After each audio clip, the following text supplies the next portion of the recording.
I'm Vice President and Chief Diversity Officer for Johns Hopkins Medicine. And this, the workshop that we're doing today is the third in a series where we've had Marita Golden, author most recently of A Strong Black Woman, but she's authored other books, has been sort of in residency with us, if you will, since February. So she did a program with a colleague of hers who's a clinical psychologist in February, focused on the concepts in the book of The Strong Black Woman.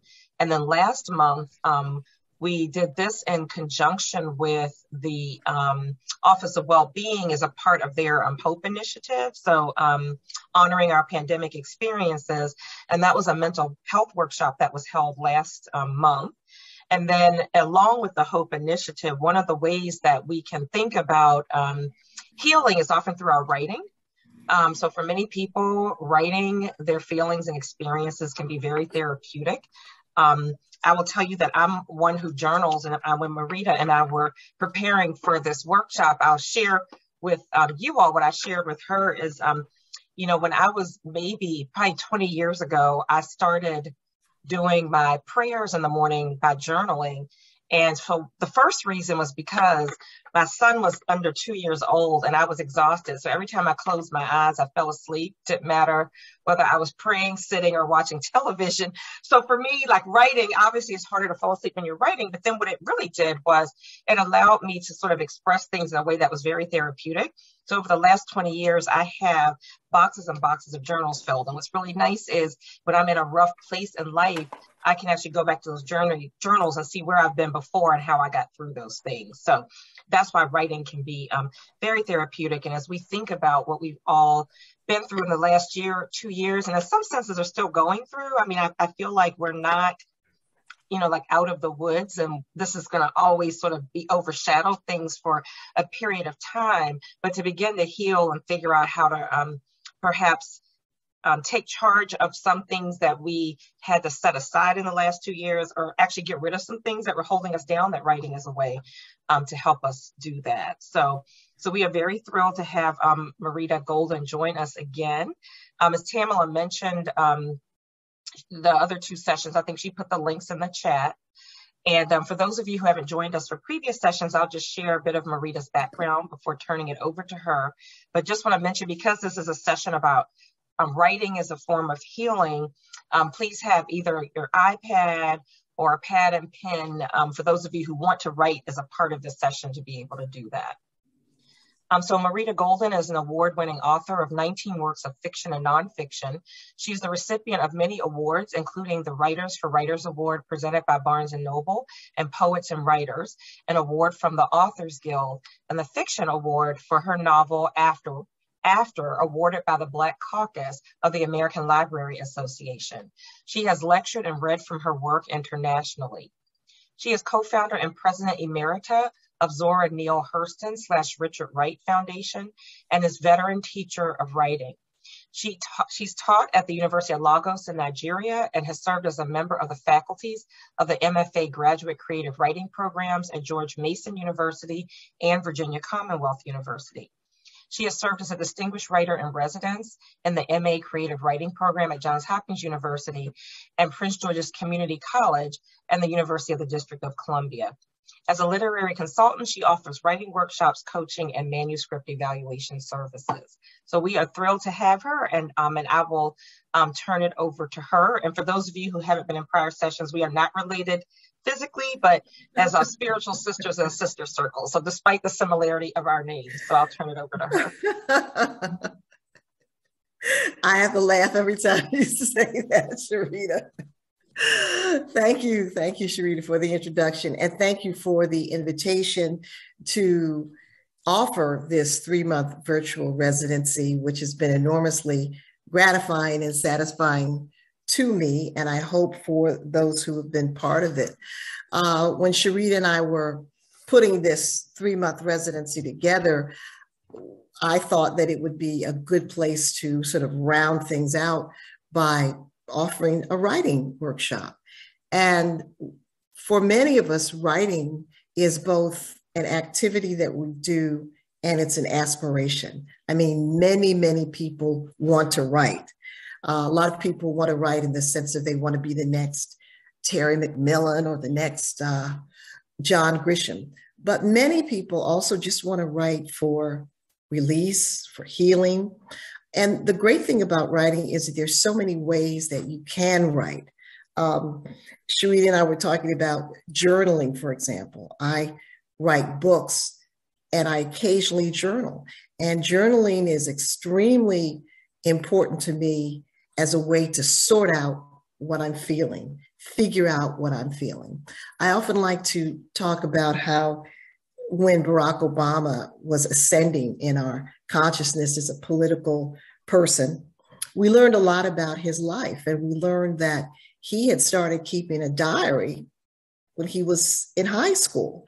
And I always thought that was so significant because, in a way, by keeping that diary and keeping that journal, I think he was writing a blueprint for his life. And I know whenever I'm going to do something important, it doesn't really become real to me until I've written it down. If it's a book that I'm writing, it becomes real to me once I outline it. If it's a project I'm working on, it becomes real once I plot out the actions I'm going to take. And psychologists and doctors have long known that writing is a powerful form of therapy. Many, for example, veterans of the Vietnam War came back, and I know many, many writers who are colleagues of mine who have worked with people who suffered various kinds of trauma in writing groups. One of the wonderful things about writing is that we get to create ourselves all over again. We get to sort of make ourselves up.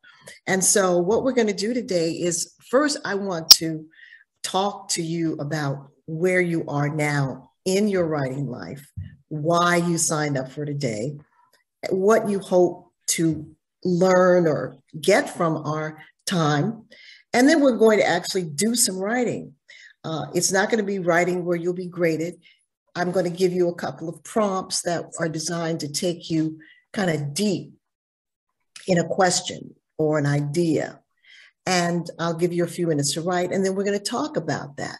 But first, I want to kind of, by way of introduction to who I am, I want to give you an indication of how I became a writer.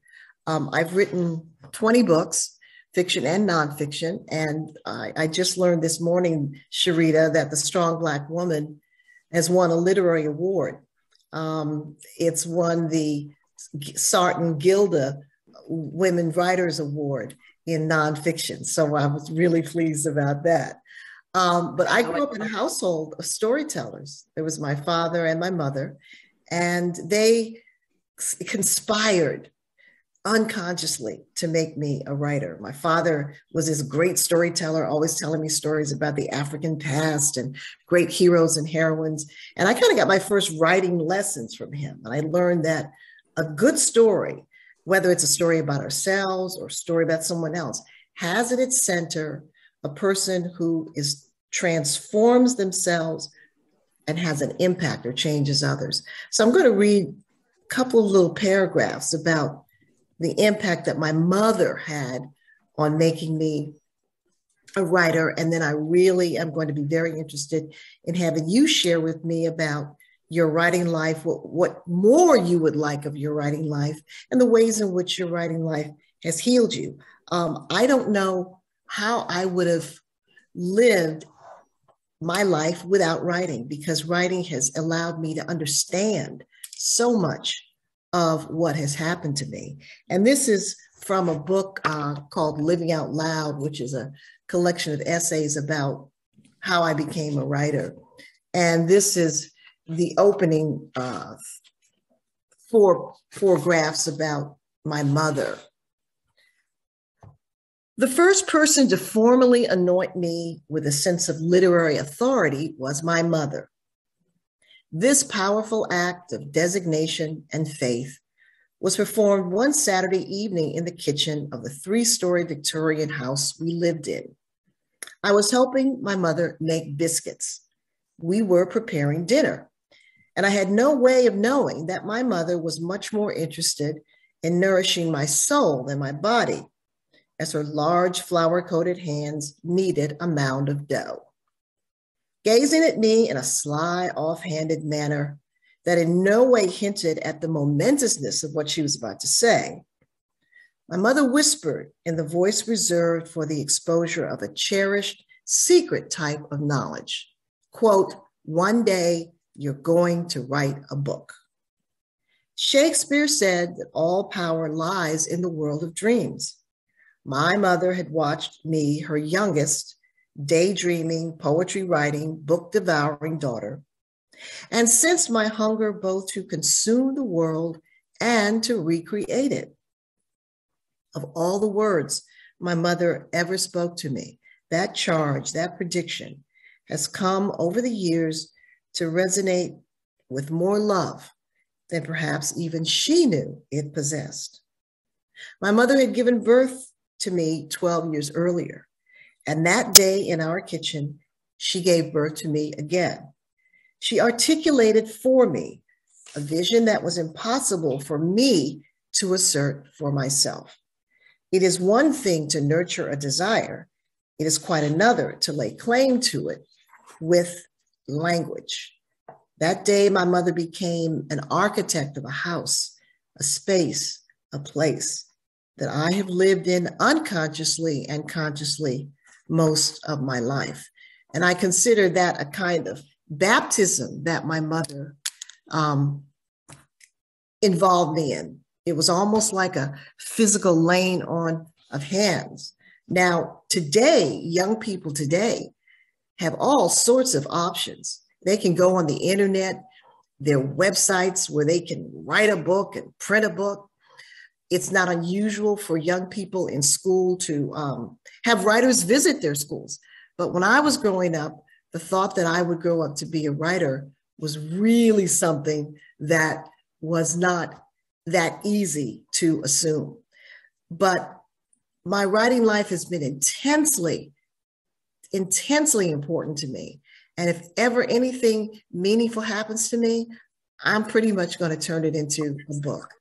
So at this point, I really would like to hear from some of you about your writing life. Do you journal? Do you have writing ambitions around publication? Do you need to write something to help you heal, either from what we've gone through recently, what we're still going through, or anything else? So I invite you to just, let's start sharing about our writing journey. And I do call on people. If I don't get hands raised, I call on people because I'm a teacher. So who wants to start? I'll start. Okay, Essence. So I aspire to write first as a process of self-healing, self-discovery, to really understand what my emotions are, what my internal world is. Recently discovered an essay that I wrote when I was 17 for a competition. I used to write a lot, and I would enter competitions as a teenager. And I found a paper that I wrote about my father, who was an alcoholic and who I felt had abandoned me. And it was amazing. I mean, at 17, I was so insightful and was able to process what I felt, was able to forgive and to accept. Wow. And I thought, oh, what the heck was that? what happened to that person? And so I'm trying to get back to that ability to transform my personal experience, my emotion, put it on paper, like you said, to see what it is, and to maybe, have it serve as a tool for others in their healing and for my continued healing and processing trauma and emotions that are difficult. So, I mean, that's great. And you say you look back and wondered who that person was. That person was you. And what happened is that you grew up and your creativity got censored by the need to be an adult, a grown-up, get a job, start a family, a career, all of that. And what happens with writers is that in a sense, we never grow up. We are constantly in touch with that make-believe part of ourselves. But I think that's very powerful. And I think it's very interesting that you said you wrote about your father who was an alcoholic. And our deepest traumas are often our gifts. They hurt us, but they plunge us into very deep rivers of knowledge and awareness. And we're often able to do things like forgive that we never thought we could do. But we have to go through that fire. We have to go through those storms.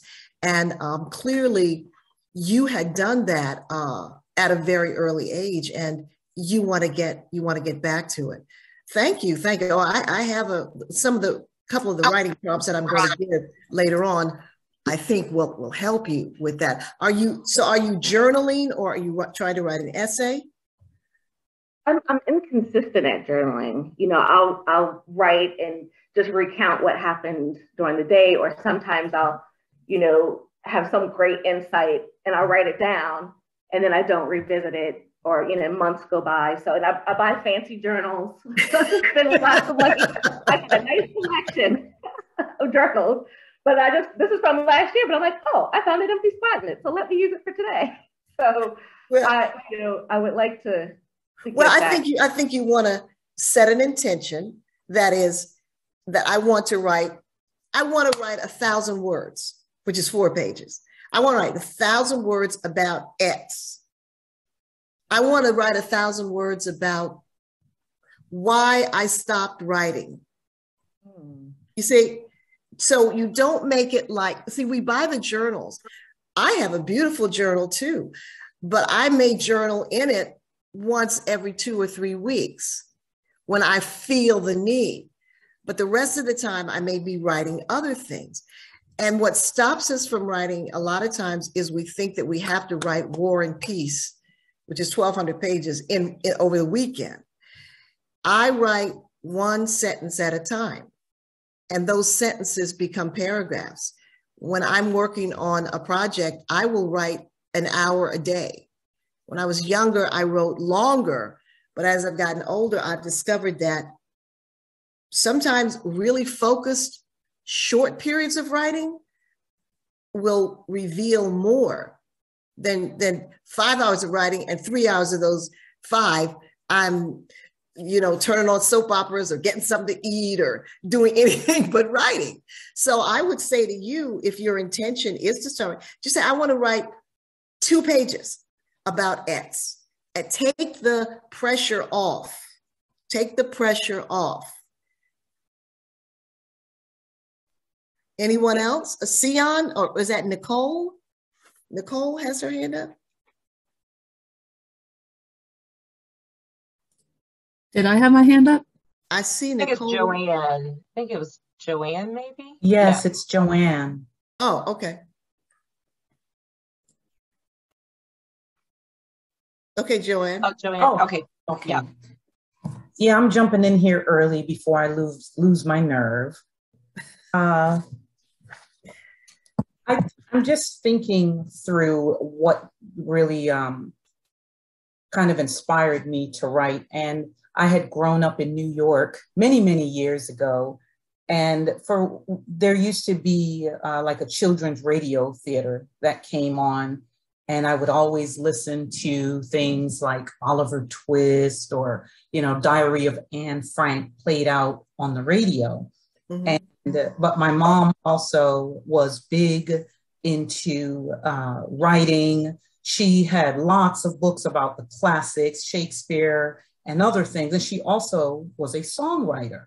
And so I think that I kind of got my urge to write and the inspiration from some of the things that my mom had done and just listening to this radio theater. And what I started doing was writing plays and acting them out at home in our basement in Queens. Mm-hmm. And great. Yeah. And over the years, I just always took to journaling for whatever it was that I was experiencing in my life. Over the last year, I will tell you what brought me to this workshop is, and it's kind of tragic, and I'm not trying to, put a damper on our moment here, but I lost my sister to breast cancer in September last year.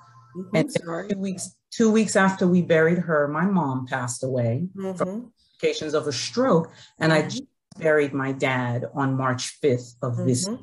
So within the space of maybe 4 or 5 months, I lost 3 first-degree relatives. Yeah. You know, all I could think of was, how do I get this emotion out? You know, I want to write, but I'm stuck. And so really that's what drew me to this platform. And I've always written, you know, and journaled and so forth. And I'm very much like you, Essence. I would start writing something, then I would stop. I have all types of beautiful empty journals and I want to fill them. So that's pretty much my story. Well, if you could write about something right now, what would you want to write about?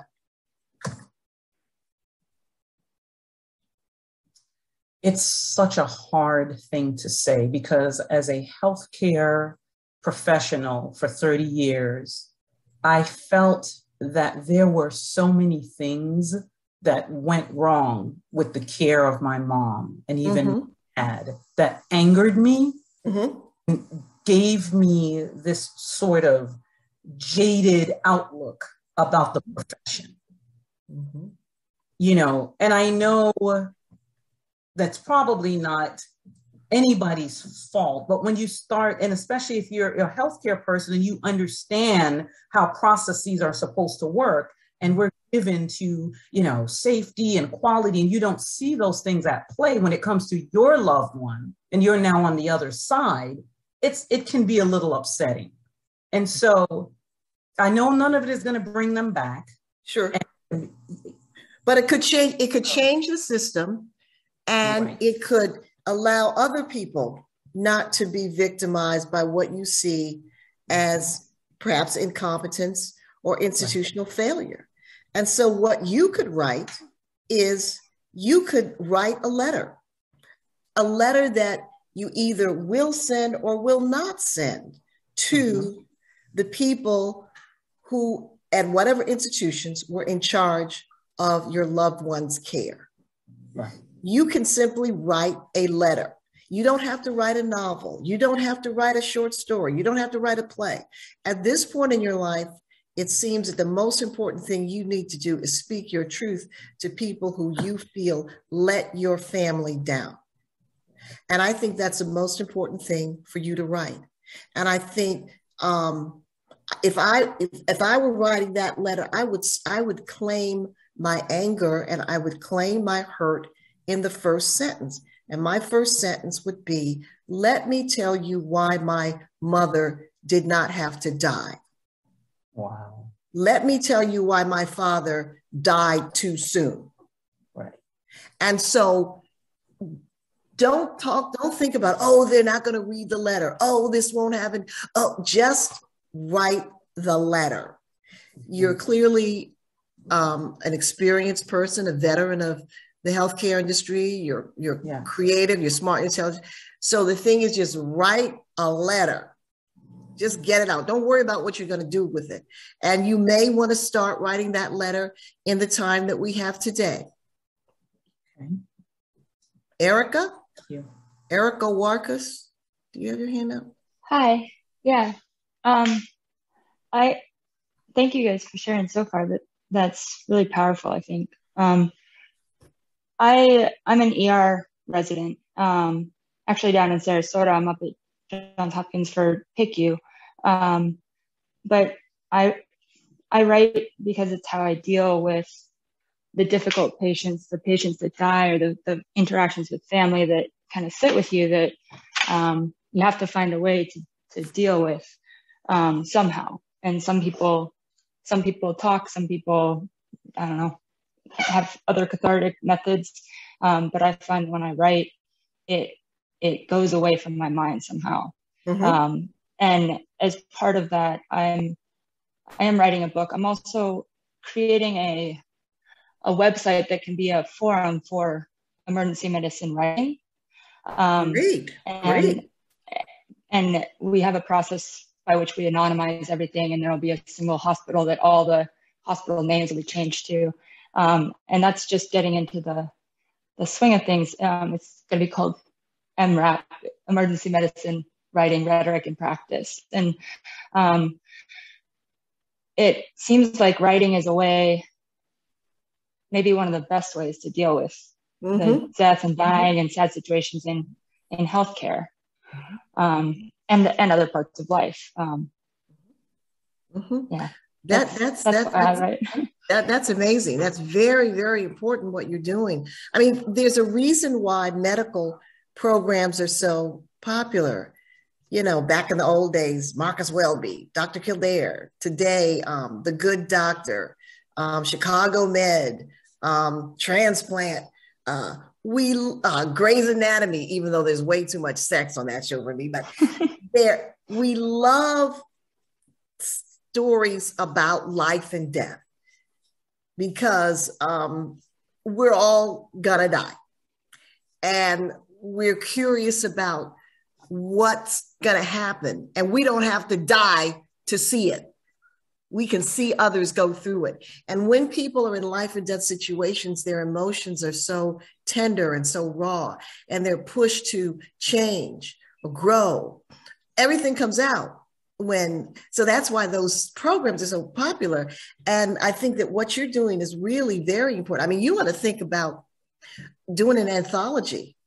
You know, I know that, for example, you may be talking about what's happening in the system, but I, as a reader, a lover of stories, I'm very interested in hearing the stories that nurses and doctors would just tell about the patients and the families that they've dealt with and what they've learned about life and about themselves as they've dealt with these people going through COVID. I think that there's some extraordinarily beautiful, extraordinarily terrible stories that can be written by people in the healthcare field. And I think you're on the way to making a space for that. So thank you. That sounds very, very, very important. Rita, there was one more person that had, I think Patricia Newman had a comment. She was doing the hand clap, but it goes away after a while. So I think she had a comment. I did want to lift up though just what Joanne and Erica talked about. I think one of the challenges as healthcare providers is that you are trained to be able to fix things. And when you're unable to fix them, particularly for close family, that is one of like the deepest pains that I believe a healthcare provider can face. And I have lived through that and can so identify with what Joanne is sharing. And I think that is the hardest part, is when you can fix other people's medical situations, but you can't fix those of the people closest to you. That is not something that I think you are prepared for when you enter the field. No one prepares you for that. And that can be very difficult to walk through. Thank you. Patricia had her hand up. Yeah. Actually, I just wanted to piggyback. Well, actually, Essence and the other young lady that spoke pretty much said how I feel. I journaled for years. Many years. And it's been many years since I stopped. I've been trying to get back into the journaling, and that was one of the reasons why I wanted to definitely make sure I cleared my time to be on this Zoom today. I also wrote short stories. I actually, back in high school, had a short story published. I get my 11th grade year, fiction. And I just gotten away from it. And recently, within less than a year, I lost my mom, and then I lost my brother to COVID in January. And two cousins within 20 days, my brother and two of my cousins unexpectedly died. And I've been caught up in my grief, and everybody keeps saying, you need to journal. I, like the young lady said, she has all these nice little journal books. I buy them every time I see them. I pull one out and I just sit and look at it. And I have not been able to write anything, but I remember way back when, and I'm talking, I journaled all through my 30s, probably into my 40s. I'm 67 years old now. And I just haven't been able to get back into the journaling. But I remember how much it helped me before. So I felt like,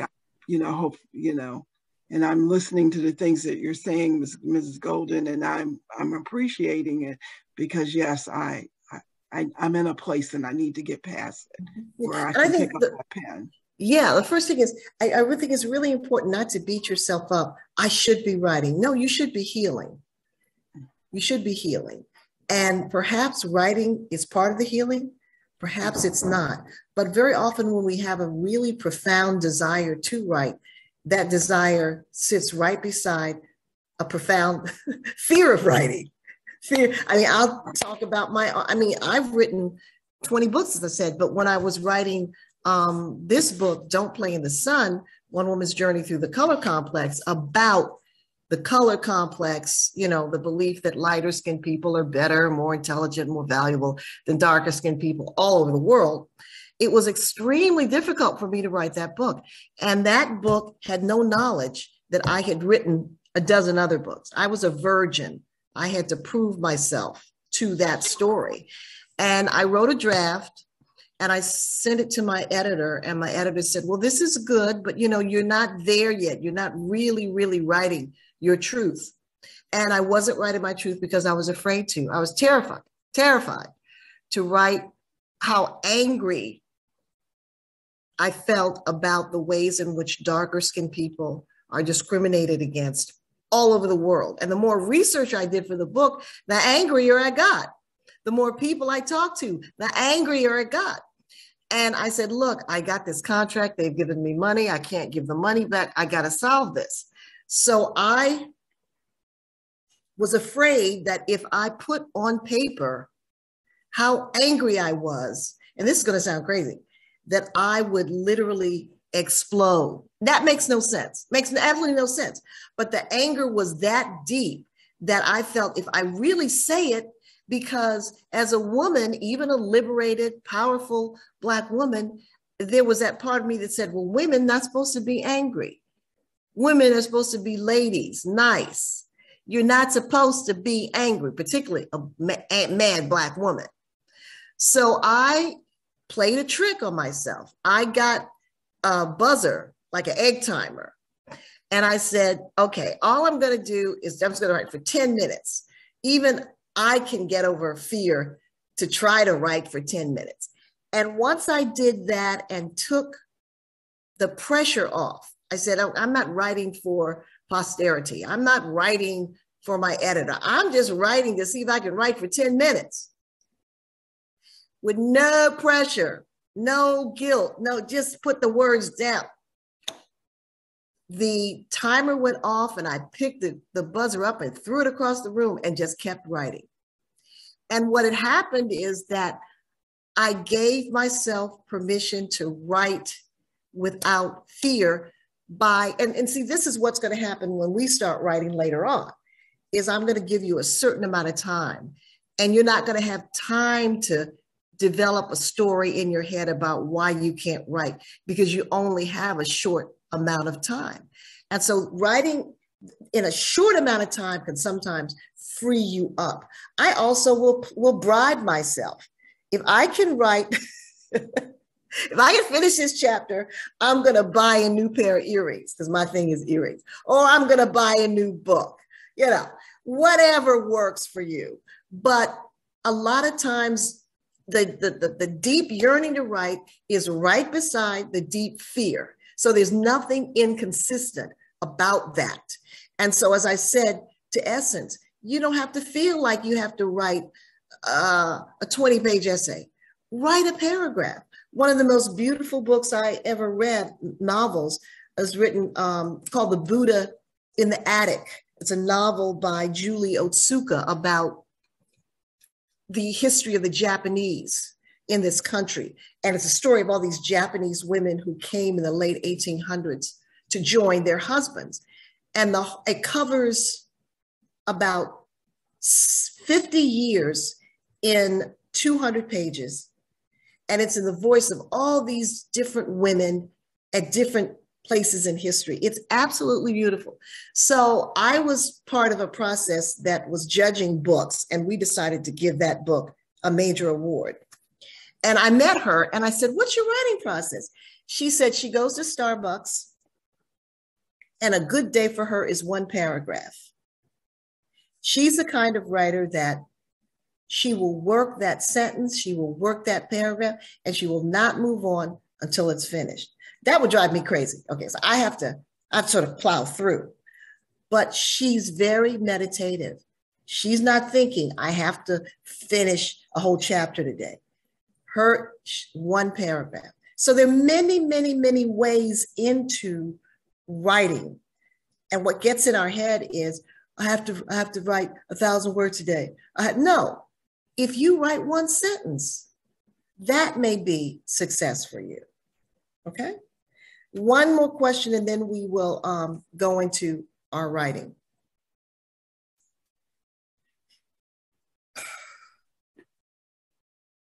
I don't see any hands raised right now. Okay, everybody wants to start writing. Okay, so get out your iPad or your whatever you're going to use.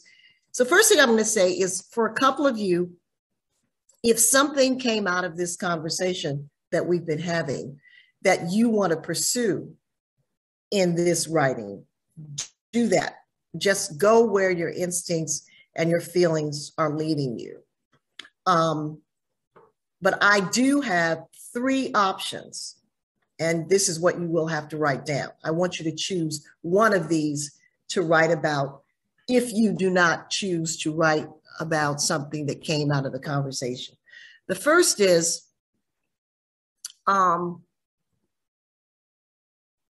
preface this. There was a really nice article in the Washington Post last week about how important it is to tell stories about our lives to our children or our grandchildren or the young people in our families.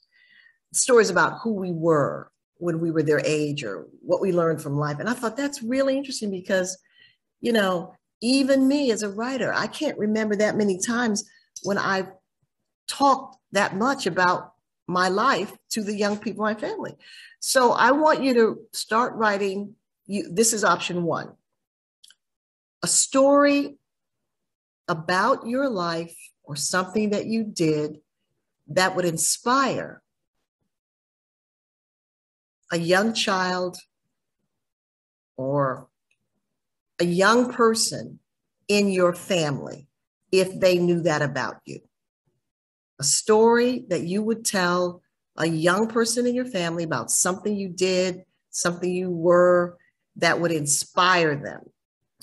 The second one is, my greatest sorrow made me blank. My greatest sorrow, S-O-R-R, sorrow, made me blank. And you fill in the blank and start writing from that. And the last one is a journey. Now, this can be a physical journey from place to place, an emotional journey, a spiritual journey. Just write about a meaningful, important journey. Okay, you have 10 minutes. So the idea is to not think, just write. So don't start thinking. The first thing is you should be writing right now, 10 minutes. And then we're going to share about the process and about what you've discovered.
Okay, you can stop now.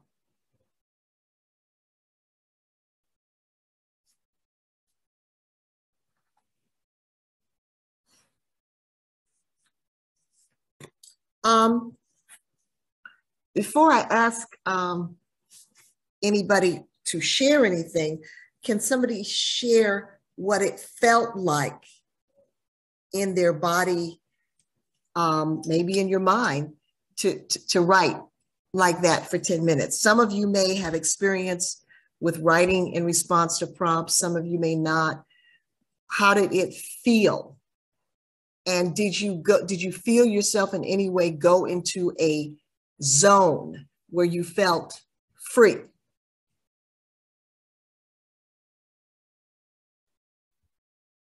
Nzinga?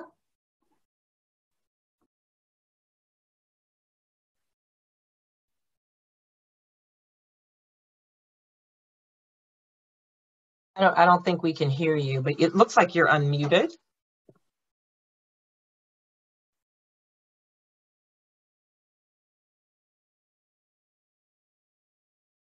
Nzinga, I don't think we can hear you. She said, sorry about that. Okay. Did anyone else want to share? Who else? Wanshay. Wanshay? Hi, everyone. Yes, so I'm Wanshay, and I am a writer both personally and professionally.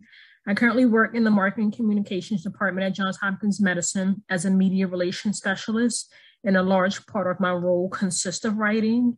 And on a personal note, I did write, design, and publish a book when I completed my first master's degree. And it talked about my childhood growing up in Baltimore, and it had a lot of family themes. So for today's prompt, I chose to answer the one where it said, write about a story that will inspire a younger person in your family. And that 10 minutes of writing just helped me hone in on what I would say to my younger cousins. I actually had some of them spend time with me this past weekend. And what I had talked about was my role as an emergency medical technician. I got my license when I was back in high school, and I decided to get my license after seeing both of my grandparents struggle with diabetes complications. So I wanted to learn more about the human body to think about what information could I share with my relatives so that we could hopefully prevent diabetes and other ailments. And I said that I would tell my younger cousins the importance of immersing yourself in an environment where you have the opportunity to learn new things and being exposed to growth opportunities. And then I also talked about my time as an EMT and the types of patients that I've encountered and how they've inspired my journey to maintain in healthcare. And so overall, when I do write from a personal standpoint, I'll write about like some of the patients that I've encountered or family themes. Great. Do you plan to actually tell the young people in your family that story? Yes, I did share that with some of them. What was their reaction? What was their reaction? They were taken aback, and my 9-year-old nephew wanted to see me in my attire. So I let him see me when I was dressed in like my fire gear. And so whenever we ride past fire stations, he's like, did you work at that fire station? And I'm like, no, but I drove him past the one that I did work at. Oh, that's and great. then, he's just like so astonished and feel so proud of me. That is great. That is great. Now, when you were writing, how did you feel emotionally when you were writing what you wrote? It took me back to memories of both of my grandparents. So I felt good because it's like the last that I was writing, I was working on a fiction piece. So to be back in that nonfiction space and thinking about like the physical presence of my grandparents and the quality time that I spent with them, that felt good. And to know that, unfortunately, their demise contributed to my success career-wise, that makes me feel proud to know that I can carry on our family's legacy and to not have to worry with thinking that, diabetes will be the end all be all for my family, and then turn it around to live a healthier lifestyle for myself and setting that example for my family members. Thank you. Thank you for that. And she shared a lot. The reason I asked how she felt is because writing is a very dynamic process. And as we are writing, we feel so many emotions. And she said she felt proud. She felt a variety of emotions as she was writing. And that's one of the powerful things that writing does, is that it connects us with feelings that maybe we didn't even know we had, or feelings that we've been afraid to express. So thank you. Thank you. And that's a great story. That's a great story. Thank you. You're welcome. Who else wants to share? Yes, Patricia. Yes. So I actually titled it My Journey Through Grief. And I thought I was going to just be talking about my brother and my mother, but I went back to when I was 16 and tragically lost my grandmother to a car accident. And it just brought me back up. And I couldn't believe I was just writing and writing. When you said, okay, stop writing, I'm like, but I'm not finished. So and you're right, giving me that time and telling me I need to write really knocked that block away, because I really had a block to writing. So if you want to set a timer or an alarm clock, and what'll happen is after a while, you won't need that. Mm-hmm. You won't need that. Absolutely. What was your first sentence? Grief can be overwhelming. I began my journey years ago at the age of 16. And then I literally talked about it. And I did not even think about when you said that, and you gave us the things to write on. I hadn't even thought about going back that far, because my thought was my immediate, what I'm going through now. And then I kind of looked at it, and it was like, I touched on several people, and it brought it up to now. And one of the things I've been wanting to write my brother a letter.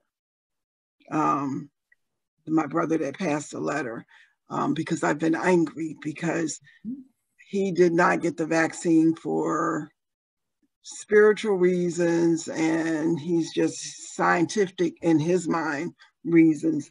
And I've been angry. Mm-hmm. And I think that I ended up, and that's where I was going. So. Right. You need to write him a letter. Yes. That's a very powerful thing to do. I've done that before, written a letter to someone that I was deeply angry with, had been angry for a very long time. And the idea is that you're not going to give it to them, but just the release of the emotions can and often does change the energy between you and that person. Right. We don't know how that happens, mm-hmm. but we know that it does happen, and it can happen. So very good, very good. Thank you. Thank you. Who else wants to share how it felt to respond to the prompt, or what you wrote? Hello. Mm-hmm. Hi, this is Sean. Okay. So I wrote on, I think it was what was it? It made me, I'm sorry. My greatest sorrow made me blank. Uh-huh. Yeah. So I wrote on that. So for me, it was more of, I came up, when rap was taking off, and I always had a thing for poems.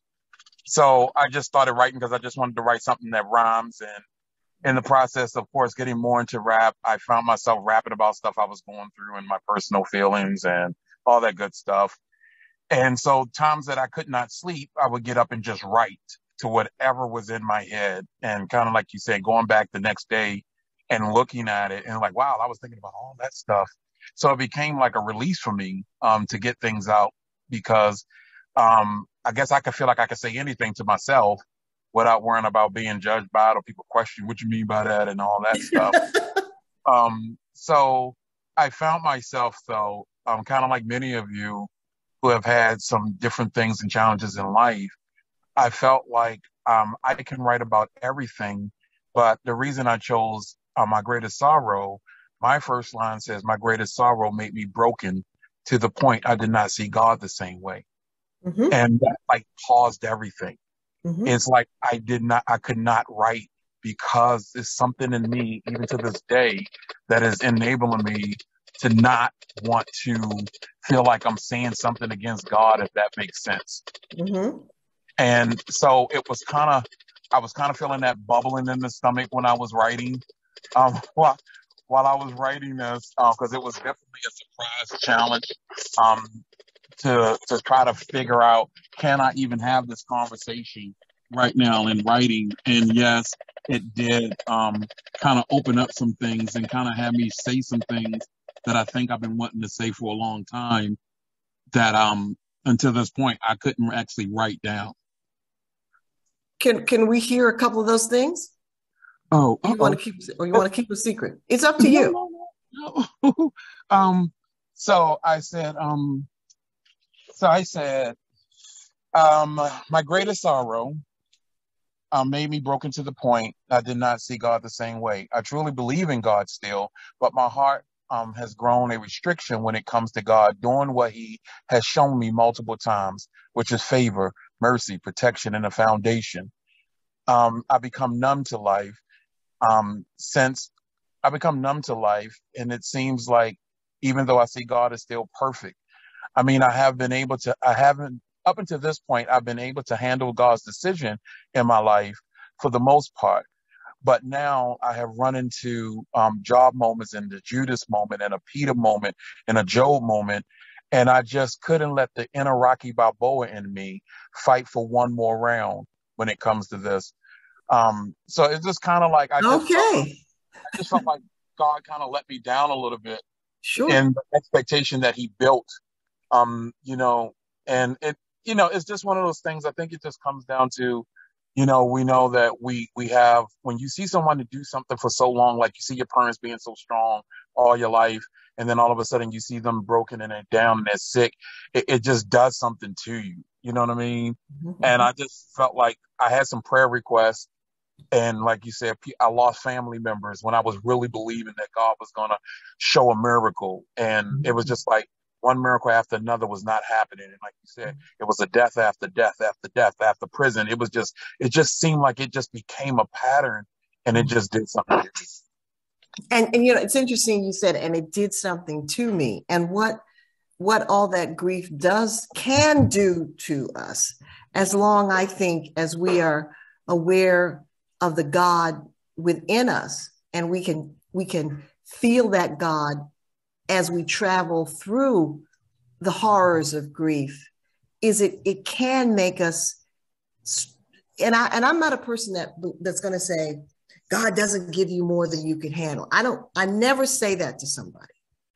But what I will say is that for some of us, we can find the God in us that allows us to become stronger through grief. But I don't know what everybody's individual journey is. And I think you did some interesting things there. You referenced Job and Peter, names that most people know what they mean within a religious context. And just using those names said a lot. And you allowed yourself to say, I doubt. And it's very important when you're writing to connect either with yourself or your readers that you acknowledge confusion, that you acknowledge doubt, that you acknowledge failure, because that's what makes you human. If you are writing for someone to read this, they're only going to be interested in it if they see you grow beyond failure, doubt, and confusion. If you never have any of that, nobody wants to read it, because that's not about a human being. So I think that what you wrote was very powerful. And I think that we've created a space here in the last hour that made that possible. Plus, you came to do what you did. I think everybody that is having a breakthrough of some sort, you came to have a breakthrough. I mean, I'm a great teacher, no doubt, but I work with the energy that people bring to me. And when people sign up for something like this, you are halfway there. So thank you, Sean. Thank you. Who else would like? Michelle? Oh, Michelle? Michelle. Yes, good afternoon and thank you. I wrote about my greatest soul. It's because in the middle of COVID in 2019, when my mother passed away, I was not able to attend the funeral. And I still have feeling guilty, and I have that, and I'm struggling with the idea. It's just not going away. And people say you're going to deal with it, but that's not true. How you deal with something like that? And she had 7 children, and she died. And she didn't die alone, but it's still something I keep it inside, and I struggle with it, and it's hard. It's really hard. Michelle, I think that just as Patricia acknowledges she needed to write a letter to her brother, I think you should write a letter to your mother asking her to forgive you. And in the letter, say that you know that because of her love for you as her child, she has forgiven you, but you still need to ask her, knowing that her forgiveness is automatic. So I think it would be helpful as part of your grieving process, which will be unique and which will take time, to simply write your mother a letter telling her how much you loved her, how badly you felt, how you felt like you let her down, and would she forgive you? And then at the end of the letter, say to her, thank you for forgiving me. I'm going to try, but I remember the first time I was able to make it to the cemetery, and I had a whole speech prepared. When I got there, all I could do was, it was coming. I was just crying. And of course. You don't have to write that letter today because you're in the workshop. You will write that letter when you can write that letter. But I want to extend to you the idea that it is possible for that to be part of what you're going through, because grief is horrible. I lost my mother when I was 21 and my father when I was 23. And I spent the next almost decade of my life making some bad decisions because I was still angry with them. They had prepared me to be successful. They prepared me to be a writer. I did everything they told me to do. I wrote books, and yet they abandoned me. And I felt for many years that if I had been a good person worth loving, they could not have done that. And I went into therapy to figure out some of those issues. So, I want to hold you up, Michelle. It's going to take time. Your mother loves you. And when you are ready, you will do what you need to do to access her love. Okay? But thank you for sharing that. Thank you. Marita, I wanted to circle back to a comment that was made earlier. I think Sean may have made the comment.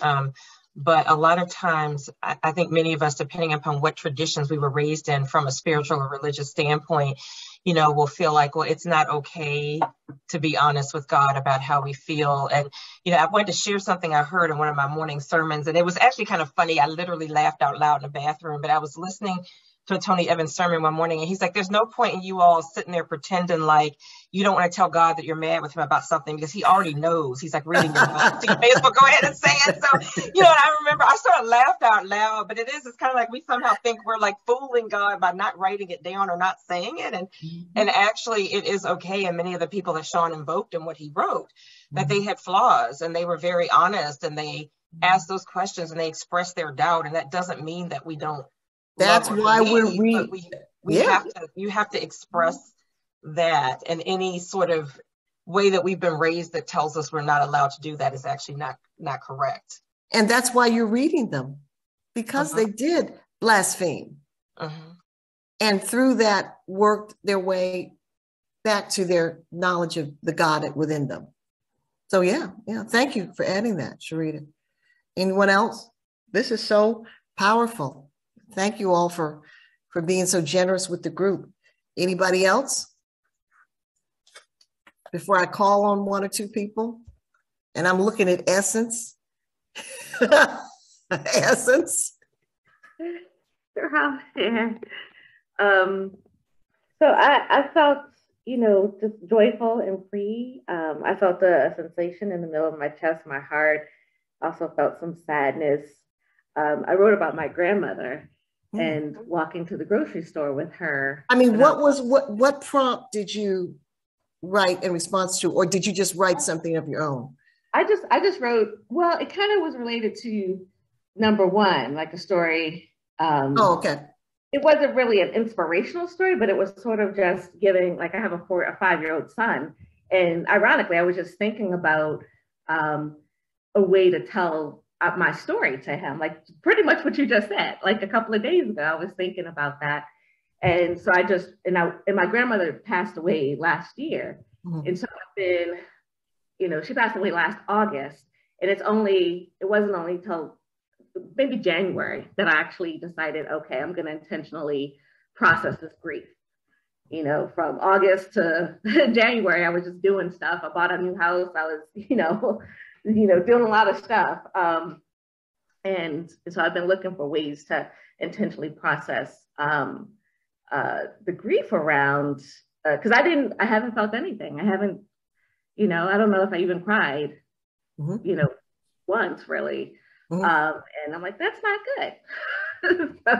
so like, let's look for ways to do this. So simultaneously in this piece of writing, I'm looking for a way to process my grief while remembering her, and also, giving my son a little snippet of her life, my relationship with her, and also set in Baltimore, in a particular neighborhood in Baltimore. Oh, great.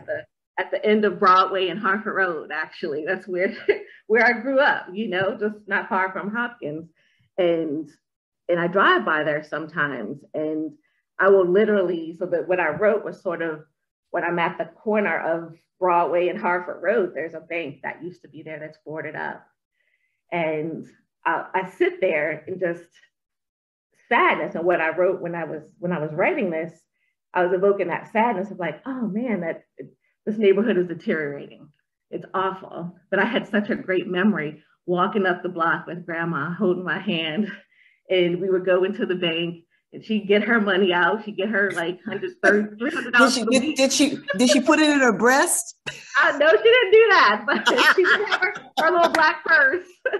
And she put the cash in her purse, and then we went to the A&P, which was right next door.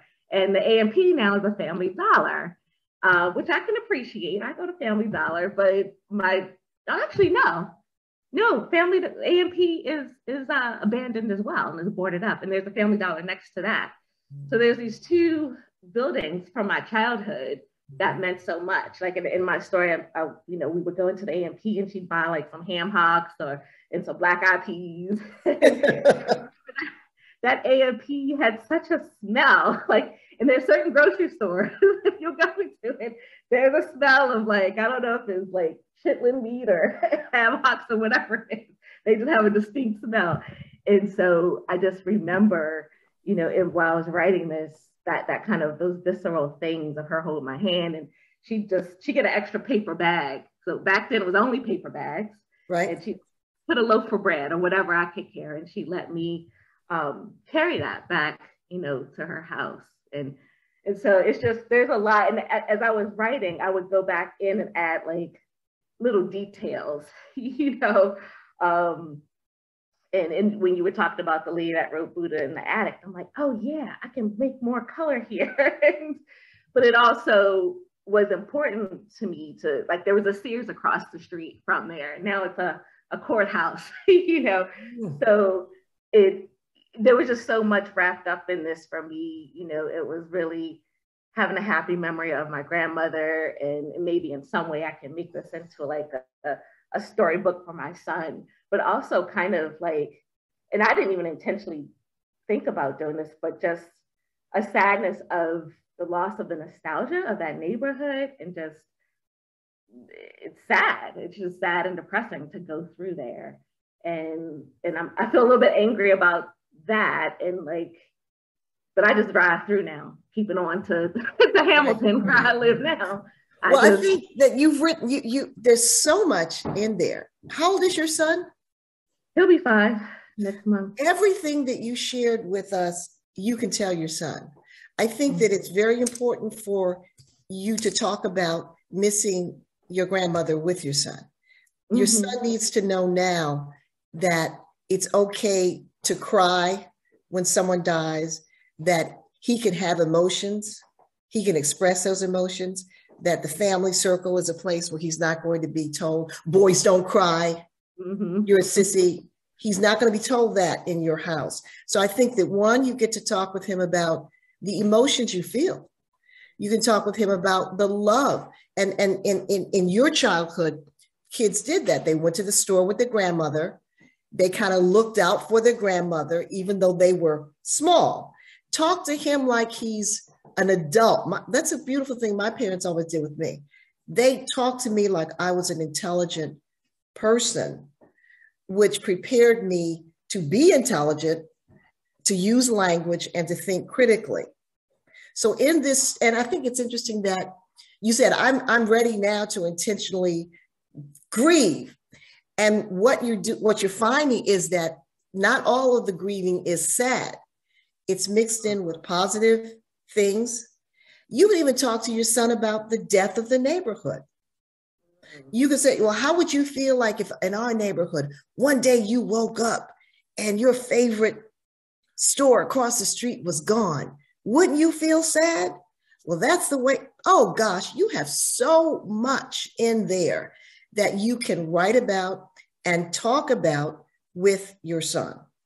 And I want to say now, before I forget, that those of you who are having some sort of breakthrough, as a continuation, you may want to connect with some people on this call who are also having a breakthrough, just to be writing buddies, accountability buddies, once a month, check in. What's your process like? Because being in a group is very important for your sanity and your creativity. I have a hiking group. I have a writing group. I have my group from church. I have all these groups, and people who work in groups are more successful at achieving their goals. So I'm just putting that out there. You all can do what you want to do or not do, but I think there's too much coming out of this for you all not to try to connect. Okay, one more, and then I want to finish up with some things. Anybody else? But thank you for that. I'd be happy to share so nobody. Oh no, Bridget. Okay, I was preventing somebody from getting called on, but Bridget, we'll let Bridget go. No, you can't prevent people from being called on. Yes, you can, Dr. Golden. You're awesome. But my share is very quick. I actually chose the statement about my greatest sorrow. And I'm seeing a theme here with everybody that's been sharing. It's usually about a parent or grandparent. And so mine actually is for my dad. And, interestingly, we were not very close per se, but I think he did have a major impact on my life. And in a lot of ways, I worked hard for his approval, just through school. And, he wanted me my father was a Nigerian man. So, they have certain values that they want, especially of the first daughter. I wasn't the oldest child. I have 2 older brothers, but I'm the first daughter. And so, what comes with that, I feel like there comes a lot of responsibility and expectations. And so I felt in a lot of ways, and I didn't pursue like medicine in the way he wanted me to, that I let him down. And, it just little things. But the funny thing is, I feel like the greatest gift that I could have given to him was actually marrying my husband, who was a Nigerian man from our tribe. And I mean, honestly, it was totally for me. I didn't marry the man because my dad was going to be happy, but I know that, that was one of his desires. But I think that the greatest sorrow part for me is the fact that, he died in a pretty sudden way. And, our last conversation was an argument, of course, which is, somewhat sort of how our relationship went. And the thing that I really regretted was that he didn't know that I was pregnant with not his first grandchild, but the first grandchild for me. And so in a lot of ways, I feel like he didn't get the joy to know that, his first daughter was having his grandchild. And so that's kind of like stuck with me for a long time. And I don't necessarily feel guilt about it. Just feel like, man, if he could just see both of them now, because I now have two daughters. And I just know that, you know, as I see them growing up and just looking at how they're growing and developing, just how he would just have been immersed in their life so much. And it saddens me a little bit that he doesn't get to experience the joy of, you know, seeing them grow. But I do feel like he is, you know, smiling down from heaven in their lives and looking at them. But, you know, I think I need to write him a letter too, to be honest with you. I think there's some unsaid things that I need to say to him. You know, because a lot of the time growing up, I always felt like his being tough on me was like unwarranted. But I kind of, in my life, seeing what's going on with my children, I understand why he was the way he was. In and out. Oh, I'm sorry. Can you hear me now? Yeah, I can hear her. Yeah. Okay. I was saying, I understand why he was the way he was in some ways. And so, you know, I kind of want to thank him in a way, to let him know that I understand now and give him that respect to know that I understand where he was coming from. So that was all. Is your mother American? Is your mother American or both of your parents Nigerian? No, both of my parents are not. No, both are Nigerian. Your mother's Nigerian. Oh, okay. Yeah. Okay. My first husband was Nigerian. Oh. And even though we're not married now, and I've been married to my current husband almost 30 years, I'm still very close to my Nigerian family and my ex-Nigerian family. We're very close. And so I know what you mean. Thank you for sharing that. But yeah, write a letter. It's never too late. It's never too late to write. And also, again, think about counseling, think about therapy. Grief is a long journey, and grief can bring up stuff from so many years in the past that you may think is not connected with your parents' death, but actually is. So remember that's an option too. And I introduced you to my mother. I want to end by introducing you to my father. My mother told me I was going to be a writer. My father didn't actually want me to be a writer because he didn't think I'd make any money. He wanted me to be a lawyer. But my father was the first man I ever loved. He was as assured as a panther. His ebony skin was soft as the surface of cold. The vigorous scent of El Producto cigars was a perfume that clung to him. The worn leather seat of his taxi, a stubborn aroma, had seeped into his pores, and like a baptism, the smells rubbed onto me from the palms of his hands. In school, he went as far as the 6th grade, then learned the rest on his own. Part of the rest he bequeathed to me. Gold nugget facts of myth, legend dropped in the lap of my mind. Shiny new pennies meant to be saved. By his own definition, he was, quote, a Black man, and proud of it.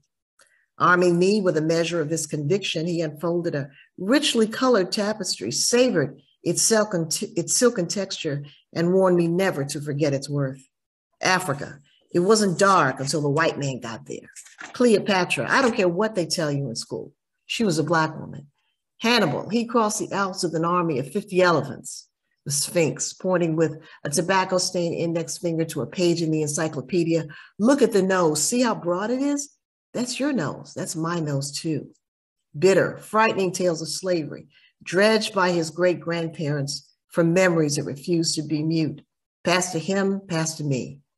And when he recounted the exploits of Toussaint L'Ouverture, pausing to remind me that L'Ouverture meant the opener, inside his eyes, I saw fire and smoke float over the hills of Haiti, and his voice stalked the room amid the clanging of swords, the stomp of heavy boots. So my father told me stories. My mother told me I was going to write stories. And so that's why it's so important to, to keep stories alive. And I think of, like a book that has healed me literally so many times is Zora Neale Hurston's book, Their Eyes Are Watching God, which is a book about love, but also it's a book about loving yourself as a woman and growing into agency and growing into possibility. So I've really, really enjoyed this time we've had together.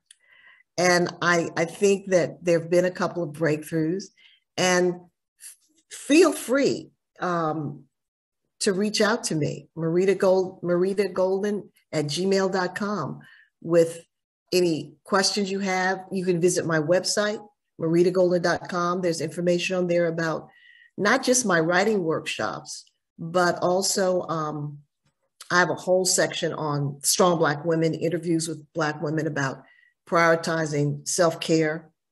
And you can get on my mailing list for Zooms and other things I'm doing.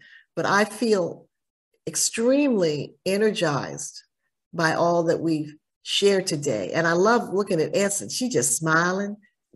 I love to see people smiling. And Patricia looks a lot less. She looks more open than she did at 1 o'clock.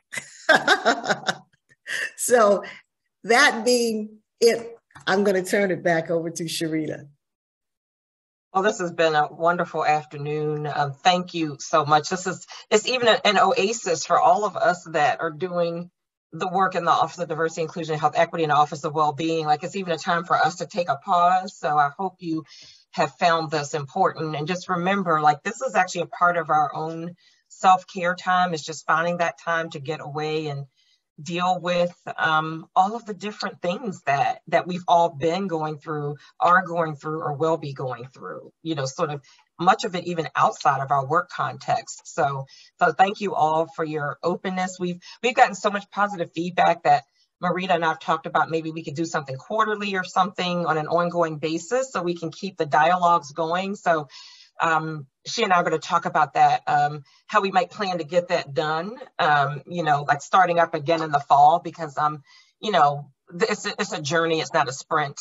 So we're not going to quite get finished. So it's very clear that we need to think about how we can, keep some conversations going. So thank you all so much. And I know 10 minutes, I thought 10 minutes, oh Lord, what am I going to, that seems like such a long time. And I was still mid-sentence when Marita told us 10 minutes was up. Well, this evening, I will be finding some time to everybody in the house, leave me alone so I can finish my my thoughts. So thank you all. Have a great rest of the week. Thank you. All right, take care. Thank you, Marita. We'll be in touch. You're right. Okay. Okay. Bye-bye.